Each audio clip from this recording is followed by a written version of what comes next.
Le New York Times a été l'un des premiers à dire à ces journalistes, mettez-vous en avant sur Twitter, parce qu'ils se sont dit, voilà, on va créer des marques de journalistes et ces marques de journalistes vont nous ramener de l'audience et vont nous ramener des abonnés. Le problème qu'ils ont aujourd'hui, c'est que ces journalistes sont devenus des marques et quand tu es devenu une marque et que tu as 100 000, 200 000, 300 000, voire plusieurs millions d'abonnés, eh bien, tu te dis pourquoi pas monétiser cette marque en fait. On voit qu'il y a plein de créateurs plus indépendants qui émergent. Comment est-ce qu'ils s'adaptent à cette nouvelle tendance aujourd'hui, les gros médias? En France, faire payer des gens, c'est différent. Et Substack, ils mettent à fond l'accent sur les abonnements payants. C'est comme ça qu'ils se rémunèrent, ils prennent 10% des abonnements payants, c'est leur business model, c'est les abonnements payants. Kessel, ils ont d'abord suivi les abonnements payants et puis ils se sont rendus compte que finalement, c'est pas ça leur business model. Le business model de Kessel aujourd'hui, c'est de vendre de la pub. Donc ils récupèrent des newsletters et ils vendent de la pub pour les newsletters. Ils sont une sorte de régie publicitaire et qui montre en fait que le modèle économique à suivre en France, c'est plus de la publicité. On parlait en off tout à l'heure, tu me disais que quand tu es journaliste, tu as beaucoup de documents à feuilleter. Là, 2023, ça a été une grosse année sur l'intelligence artificielle. Est-ce que l'intelligence artificielle aujourd'hui, ça t'aide plus pour traiter l'information? Donc, pour résumer un petit peu ton parcours, etc., aujourd'hui, tu as une newsletter, comme je le disais, Café Tech. Avant ça, tu étais journaliste plus dans des gros médias.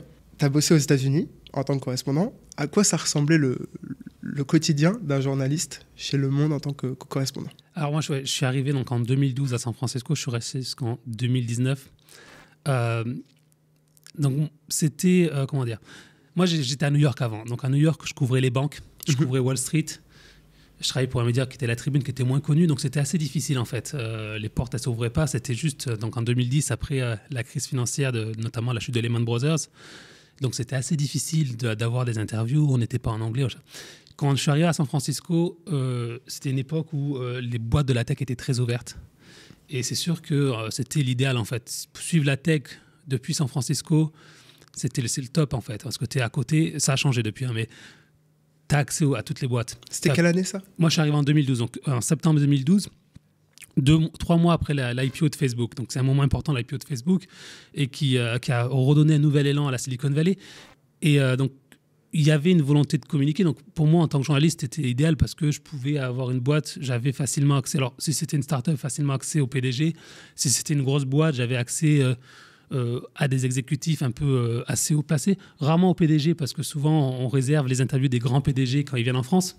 Mais voilà, il y avait une ouverture, un accès assez facile sur le sujet, donc, enfin, de ces boîtes. Et donc, ouais, c'était l'idéal. Après, ça a beaucoup changé. Ça a changé vraiment quand il y a eu l'élection de Donald Trump, que Facebook s'est retrouvé un peu accusé d'avoir favorisé son élection, que finalement, le ton de la presse était un peu moins positif sur la Silicon Valley. Et il y a eu de plus en plus de critiques sur son rôle, sur son poids, sur le fait que voilà, finalement, ça a un impact sociétal plus qu'économique aussi. Donc là, ils sont beaucoup plus fermés. Il y a les services juridiques qui ont repris le dessus sur les services de com, qu'on a verrouillé la communication. Donc c'est beaucoup plus difficile aujourd'hui. Moi, je suis parti depuis, donc j'ai moins c'est plus difficile de viser, de prendre le pouls, de savoir comment c'est. Mais déjà avant que je parte, ça commençait déjà à être plus difficile, à être plus fermé. Et ils étaient beaucoup plus réticents à parler et à communiquer sur leurs produits. Donc aujourd'hui, tu ne vois pas de différence entre être là-bas ou être ici pour le traitement de l'information? Si, quand même. Ok. Il y a quand même une différence, c'est que même si, quand tu écris sur la tech, il ne faut pas se leurrer, aujourd'hui la tech c'est, on va dire 80%, 90%, pour ne pas dire 100% qui est dans la Silicon Valley. Donc quand tu es sur place, tu as quand même des accès plus faciles, et même si tu n'as plus accès aux grosses boîtes, tu as toujours accès aux startups. Tu as toujours accès aux investisseurs, il y a toujours une volonté de discuter, une volonté de parler. Parfois, c'est en off, mais peu importe. Mais tu vois quand même, je pense qu'il y a quand même une différence forte quand on couvre les boîtes américaines d'être sur place. Et c'est un intérêt d'être sur place. Sinon, on n'irait pas, en fait. Et comment, sur place, tu te débrouilles pour dénicher des informations?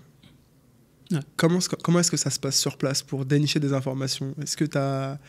En quoi c'est différent du virtuel, par exemple? Le virtuel, déjà, c'est plus cadré. Donc, virtuel, c'est qu'il faut que tu t'organises une interview, Donc, voilà, souvent, ça passe plus par des attachés de presse, par des services de com qui vont vous contacter, ou alors toi qui vas contacter une personne directement pour pouvoir lui parler. Donc, c'est très formel, on va dire. C'est souvent quand tu parles à quelqu'un en virtuel, s'il est haut placé, tu as l'attaché de presse qui est à côté. Donc, c'est toujours contrôlé. La différence, c'est quand tu es sur place. Et avant le Covid, beaucoup. Alors, je pense qu'aujourd'hui, ça a repris aussi. Il y a beaucoup d'événements informels. Même si c'est des entreprises qui font des événements, il n'y a pas toujours un attaché de presse qui est derrière toi. Donc, tu peux avoir des discussions informelles. Voilà, aux États-Unis, on appelle ça off, où tu déniches des infos, où tu déniches... alors, c'est pas forcément des infos, mais ça peut être des indices, ça peut être de prendre le pouls de ce qui se passe, en fait. Et ça, c'est plus difficile en virtuel, parce qu'en virtuel, déjà, il faut faire la démarche.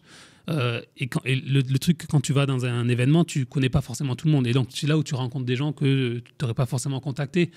Donc, ça permet vraiment d'ouvrir un peu les champs des possibles. Ok.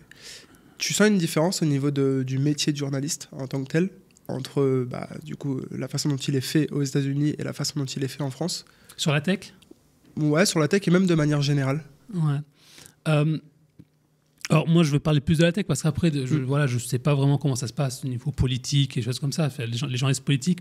Sur la tech, je pense qu'il y a au moins 2 différences importantes. La première, c'est que moi je trouve que la presse française, les journalistes français ont encore trop tendance à être des cheerleaders, donc des pom-pom girls si on parle en français, mais des boîtes tech. Aux États-Unis, il y a eu cette période, notamment TechCrunch par exemple. Quand moi je suis arrivé en 2012, TechCrunch était les pom-pom girls des startups, quoi. C'était voilà, parce qu'ils étaient très proches des entrepreneurs et du coup, il fallait les mettre en avant. Je trouve qu'en France, on est encore dans cette phase en fait de voilà, la French Tech c'est génial, tout est génial parce que c'est une startup française, c'est super et c'est forcément mieux que ce qui se passe ailleurs. Ouais, on a levé 3 millions d'euros. Enfin, il y a plein de choses comme ça. Je trouve que parfois il y a une prise de recul, de distance qui est pas forcément là, pas pour tout le monde, hein, bien sûr, mais certains médias, et puis il y a certains médias que je nommerai pas, mais qui revendiquent ça, qui revendiquent d'être très proches de l'écosystème et d'assurer la promotion de l'écosystème plus que d'avoir un regard critique. Et quand je dis critique, c'est positif ou négatif. Critique, c'est pas forcément de vouloir casser du sucre sur tout le monde. C'est voilà, il y a des choses qui sont bien, des choses qui sont pas bien. Il faut savoir dire les deux choses. Donc ça, c'est la première chose qui change. La deuxième chose, je pense aussi, c'est la relation que les journalistes et que les médias ont avec les entreprises. Aux États-Unis, c'est très cadré. Quand tu es un média, tu n'acceptes pas des voyages de presse, tu n'acceptes pas un déjeuner de presse, tu n'acceptes pas des choses comme ça. Okay. Tout est cadré. Quand tu as du off, il faut que tu acceptes l'off à l'avance. Voilà, en France, ça n'existe pas. En France, c'est un peu moins professionnel. Bon, aujourd'hui, tu as des attachés de presse qui t'envoient une information sous embargo, mais sans te demander si tu acceptes l'embargo. Et théoriquement, si tu n'acceptes pas l'embargo, tu peux donner l'information. Alors après, la plupart des gens ne le font pas, la plupart des gens ne le font pas parce que c'est aussi donnant-donnant. Si tu casses un embargo, même que tu n'as pas accepté, mais si tu ne recevras plus les infos. Mais rien que ça, déjà, je trouve que c'est un peu un manque de professionnalisme. En tout cas, c'est moins cadré, en tout cas, les relations entre les médias et les entreprises et les relations presse. Ok.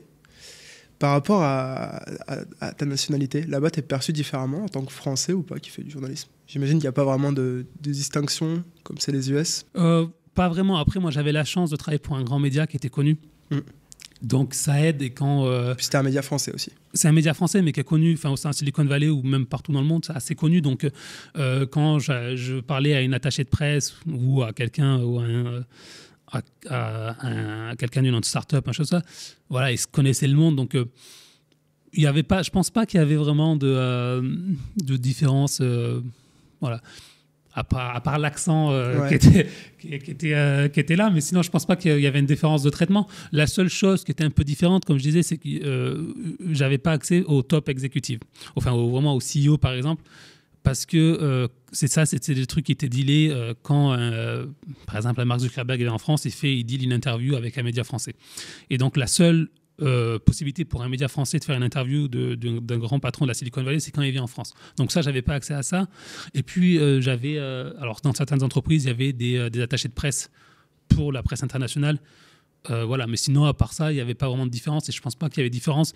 J'étais invité comme d'autres. Enfin voilà, aussi parce que j'avais cette étiquette Le Monde qui fait que j'étais dans les journalistes qu'il fallait inviter en fait. Donc après avoir du coup eu cette expérience-là, tu as décidé de lancer Café Tech, qui est en gros, je te laisse le résumer simplement ce que c'est Café Tech. Ouais, donc Café Tech, c'est une newsletter que j'essaye de faire quotidiennement. Parfois c'est un peu compliqué, mais que j'envoie donc du lundi au jeudi à 7h du matin et puis le vendredi vers 8h, où j'envoie une édition hebdomadaire, un peu le résumé de la semaine. L'idée de Café Tech, en fait, c'est de parler de l'actu tech, mais pas juste de dire ce qui s'est passé, d'essayer d'analyser, d'essayer d'approfondir, d'essayer, moi, d'apporter mon point de vue, enfin pas mon point de vue, mais d'apporter mon analyse, d'apporter ce que je connais, ce que je sais de la tech, et pour expliquer pourquoi telle actualité est importante, qu'est-ce que ça veut dire, quelles sont les prochaines étapes, des choses comme ça. Donc, je fais généralement 2 gros articles par jour, et puis une petite brève. Donc, il y a 3 sujets généralement sur le sujet. Et j'essaye d'avoir un horizon assez varié. Donc, je fais de la tech américaine, je fais de la French tech. J'essaye de faire pas mal de Chine, notamment, parce que je trouve que c'est pas forcément très couvert. Voilà, donc j'essaie d'avoir un horizon assez varié, d'avoir des sujets plus d'analyse, plus de fond, plus de compréhension de la tech. Sur le côté business, toujours, que juste de l'info. Voilà. Je ne fais pas un copier-coller d'un communiqué de presse. Généralement, j'ai une info, je parle de l'info pour pouvoir élargir le sujet. D'où est venue cette envie, justement, de lancer cette newsletter Alors, de quitter, justement, les gros médias? Ouais. Alors, le projet, je l'avais quand j'étais à San Francisco. Donc, à San Francisco, je travaillais pour Le Monde. J'étais en freelance, donc en pigiste. Mais j'étais bien occupé. Mais j'avais cette frustration de travailler pour un média qui était grand public, voire très grand public. Et donc, c'était limité en termes de sujets, en termes d'infos qu'on pouvait mettre dans les articles que j'écrivais, parce qu'il fallait que ce soit accessible au plus grand nombre. Ce qui est très bien aussi, parce que moi, ça me permet aussi, maintenant, quand j'écris, j'essaie pas de jargonner. Enfin, j'essaie toujours de ne jamais jargonner, d'expliquer, quand je mets un terme qui n'est pas connu, d'expliquer ce que c'est. Voilà. Mais j'avais une frustration qu'il y avait des sujets sur lesquels je voulais écrire et sur lesquels je ne pouvais pas trop écrire. Et donc, j'ai, avec une collègue qui s'appelait Agathe Machecourt, qui était à San Francisco, on avait lancé une première version de Café Tech qui n'a pas duré très longtemps, pour être très honnête, parce qu'on était finalement tous les deux assez occupés. Et donc, du coup, le projet s'est terminé assez rapidement au bout de quelques mois. Mais j'avais toujours cette idée en tête. Quand je suis rentré en France, donc en 2019, c'est ça, je suis retourné à la Tribune pendant 1 an où je travaillais sur la transition écologique.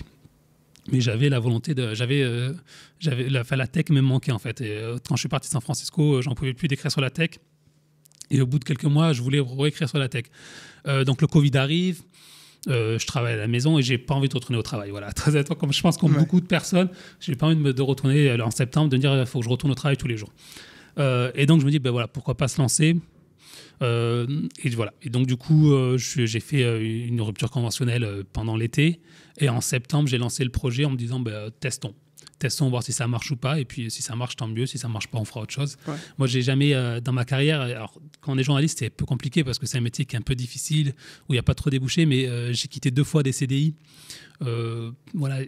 J'ai pris des risques. Je me suis dit prenons-en un autre, on verra. Hein. Si ça marche pas, c'est pas grave. Je suis jeune, un peu moins de temps maintenant, mais il y a toujours moyen de rebondir et de faire autre chose.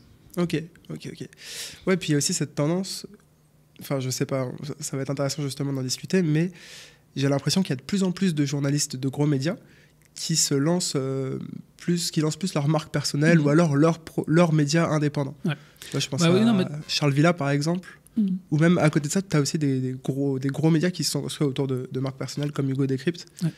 Toi, qu'est-ce que tu en penses de... Non, alors tout à fait. Alors, quand moi, quand j'ai pensé à quitter mon CDI à la Tribune pour lancer Café Tech, voilà, j'avais cette idée en tête, c'est que j'avais eu cette tendance en tête. J'ai vu beaucoup de grands journalistes américains quitter le Wall Street Journal, quitter le New York Times, quitter des grands médias où ils étaient bien payés, ils avaient la sécurité de l'emploi, ils étaient reconnus pour lancer leur newsletter, donc sur Substack notamment, avec des fortunes plutôt bonnes en fait. Tout le monde ne réussit pas, mais il y en a certains qui réussissent bien. Et donc c'est vrai qu'il y a cette tendance de fond et qui fait que, et c'est vrai que quand on fait une newsletter, quand on est journaliste, écrire une newsletter, c'est bien parce qu'on fait ce qu'on veut en fait. On écrit ce qu'on veut, on n'a pas un patron qui nous dit ouais, il faut faire ça plutôt que ça. Alors, parfois, c'est très bien d'avoir un rédacteur en chef qui vous cadre, qui vous parfois parce que ça vous permet d'éviter des erreurs. Mais parfois, c'est moins bien aussi. Donc, il y a ce côté-là un peu où on est indépendant, on fait ce qu'on veut. Et je comprends l'attrait, en fait. Et moi, c'est pas forcément ce qui m'a attiré d'être indépendant, parce que... mais je comprends l'attrait pour certains journalistes, notamment quand, si c'est un peu difficile, on a des métiers... c'est un métier, comme je disais, qui est difficile. Donc, si vous galérez, pourquoi créer une newsletter, c'est bien. Sur le côté marque personnelle, et ça, c'est véridique. Aujourd'hui, les journalistes sont des marques aussi. Ça a toujours été un peu des marques parce que tu avais la signature. Voilà, chaque journaliste signe un papier, donc chacun peut voir le travail d'un journaliste. Donc tu avais un peu une marque du journaliste, mais c'était assez dans un cercle assez restreint en fait. Parce que déjà, les gens qui lisent des signatures, il n'y en a pas autant que ça sur les articles. Et puis, c'est plus au niveau des attachés de presse, au niveau du petit microcosme du secteur dans lequel tu travailles. Et si tu travailles sur les banques, les PDG de banques vont savoir qui tu es. Mais à part ça, pas trop. Aujourd'hui, avec les réseaux sociaux, avec Twitter, avec LinkedIn et encore plus aujourd'hui, tu as vraiment des marques en fait, qui se créent. Et il y a pour certains cas, on suit un journaliste, on ne suit plus un média. Donc, on va suivre un journaliste sur le réseau social, sur Twitter, mais qui travaille pour le New York Times ou pour le Wall Street Journal ou pour le Washington Post, mais c'est pas très grave en fait. On va pas ne plus le suivre parce que ne plus le lire parce qu'il change de média.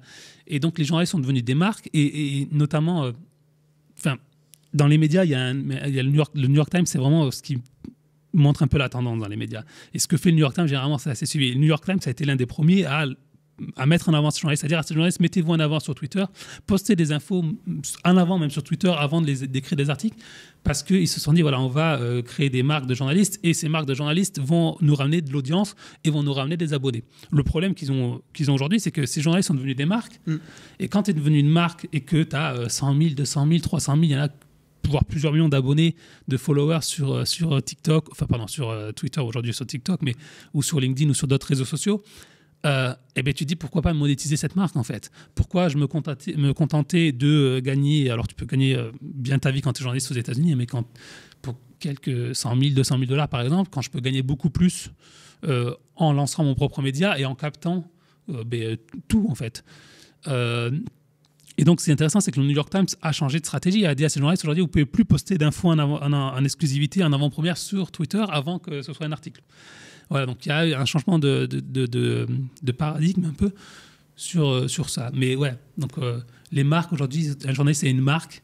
Et alors, c'est bien, c'est pas bien, parce que on a quand même... Enfin, moi, je pense que les grands médias, c'est important. Parce que quand tu es journaliste, avoir l'appui d'un grand média, c'est bien. Aujourd'hui, moi, je suis journaliste indépendant, entre guillemets, mais j'ai pas le temps, j'ai pas les moyens de me dire, voilà, je vais me poser sur un long article, une longue enquête, parce que je peux pas, parce que j'ai un rythme quotidien. Quand tu travailles dans un grand média, tu peux le faire, en fait. Ok.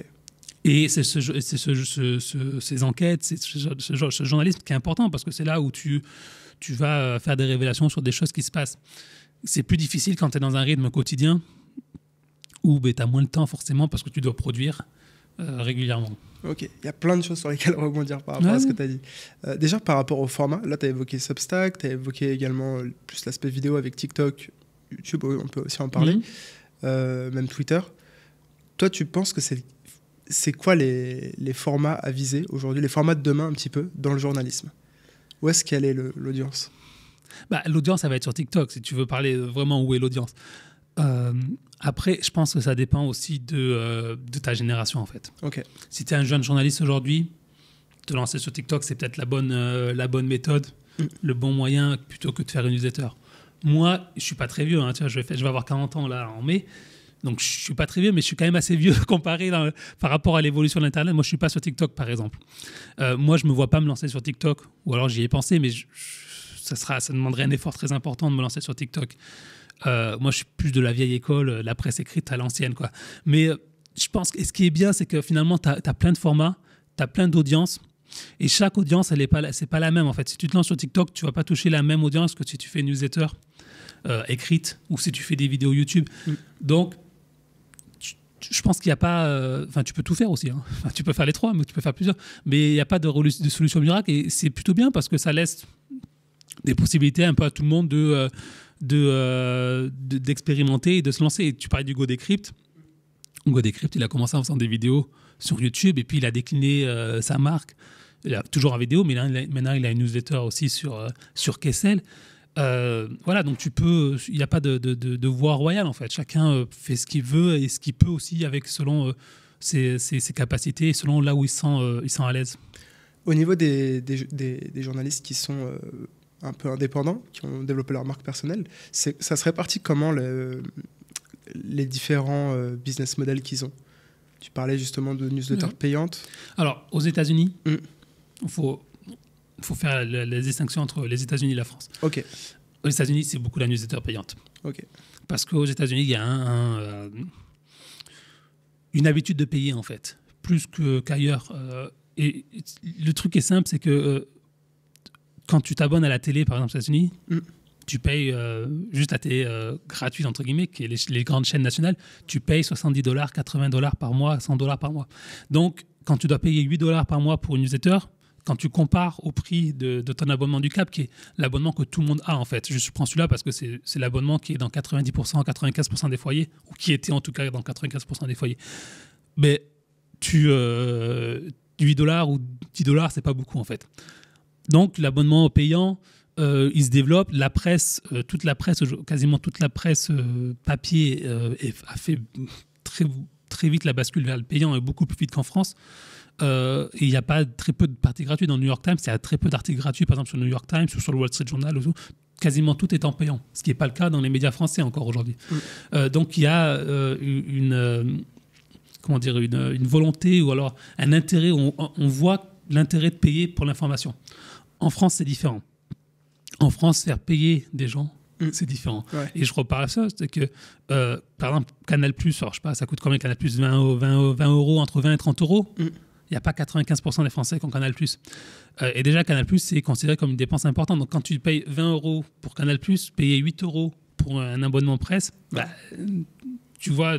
Alors, je ne dis pas qu'il y en a qui le font, bien sûr, hein, mais c'est souvent les médias qui arrivent à faire payer les gens aujourd'hui, c'est des grands médias. Soit c'est un grand média type Le Monde, Le Figaro, L'Équipe, parce qu'ils ont une marque, parce qu'ils ont une armée de journalistes aussi qui produisent du contenu et du contenu de qualité qui fait qu'on peut s'abonner.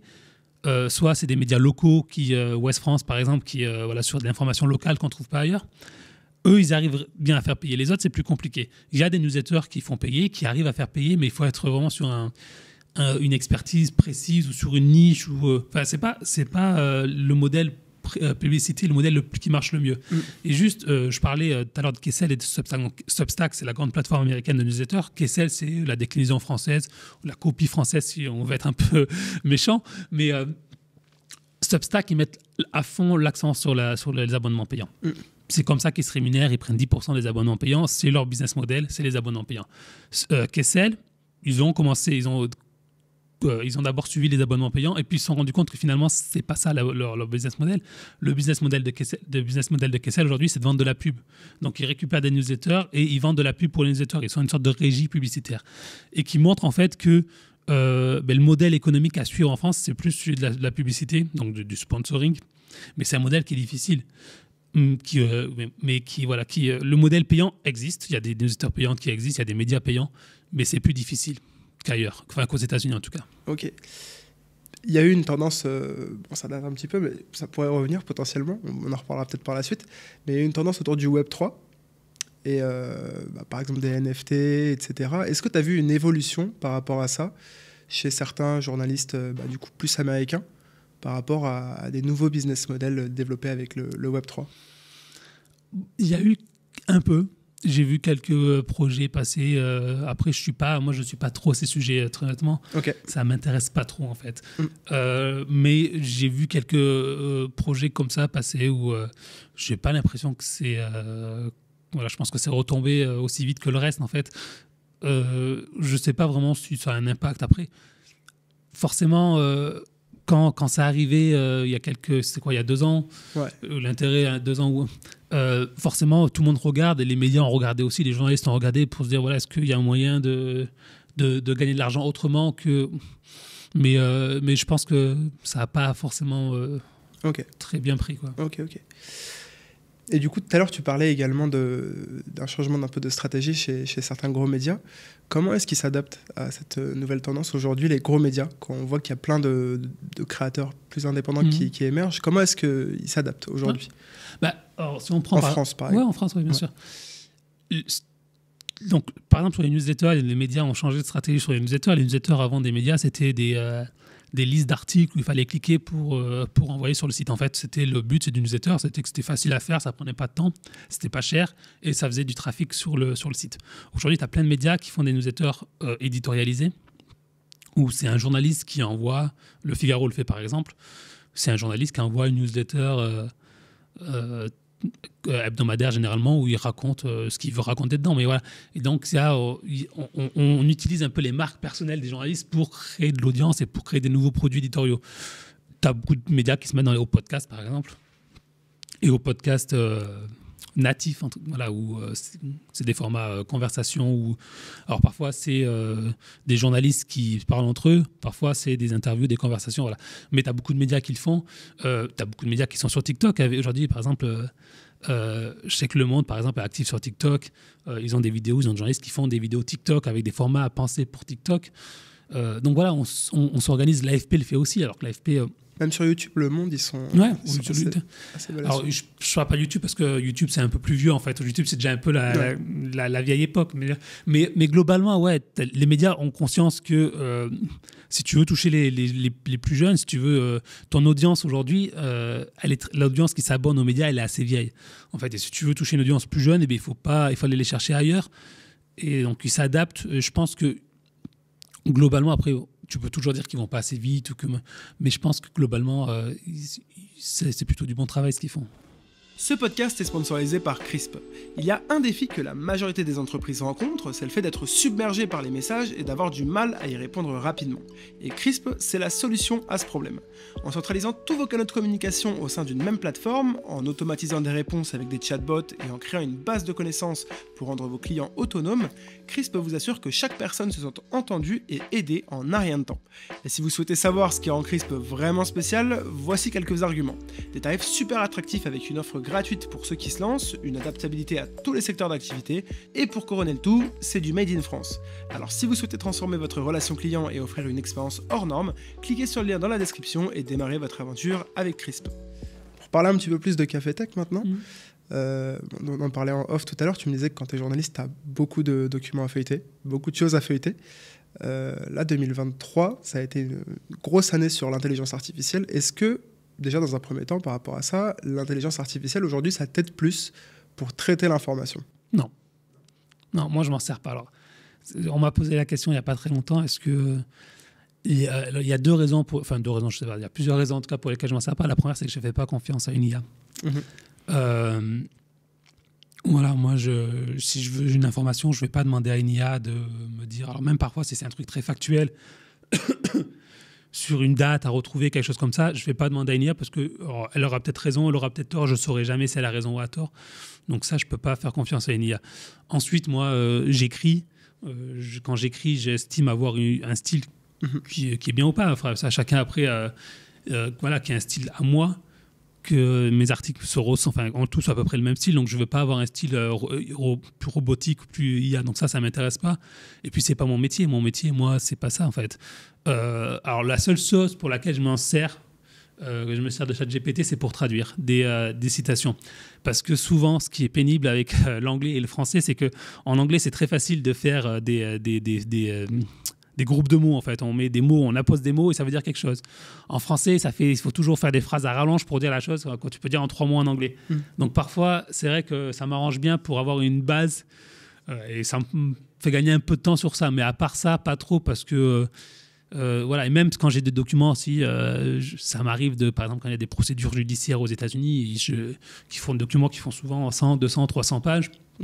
Je ne vais pas demander à ChatGPT de les résumer.